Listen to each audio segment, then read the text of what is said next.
போலூர் அடுத்த கிருஷ்ணாபுரம் வெங்கடேச பிரசன்ன பெருமாள் கோவிலில் புரட்டாசி மாத முதல் சனிக்கிழமையை முன்னிட்டு வெங்கடேச பிரசன்ன பெருமாள் சிறப்பு அலங்காரத்தில் பக்தர்களுக்கு காட்சியளித்தார். திருவண்ணாமலை மாவட்டம் போலூர் அடுத்த கிருஷ்ணாபுரத்தில் உள்ள வெங்கடேச பிரசன்ன கோயில் மிகவும் பிரசித்தி பெற்றது. இன்று புரட்டாசி மாதம் முதல் சனிக்கிழமையை முன்னிட்டு வெங்கடேச பிரசன்ன பெருமாளுக்கு பால், தயிர், பன்னீர், சந்தனம், மஞ்சள் உள்ளிட்ட திரவிய பொருட்களால் சிறப்பு அபிஷேகம் செய்யப்பட்டு சிறப்பு அலங்காரம், சிறப்பு ஆராதனை நடைபெற்றது.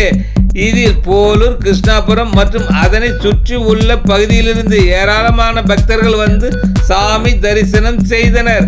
அனைவருக்கும் பிரசாதம் மற்றும் அன்னதானம் வழங்கப்பட்டது. உற்சவர் வெங்கடேச பிரசன்ன பெருமாள் சிறப்பு அலங்காரத்தில் வீதி உலா நடைபெற்றது. இந்நிகழ்ச்சிக்கான ஏற்பாடுகளை கோயில் நிர்வாகம் சார்பில் செய்யப்பட்டது.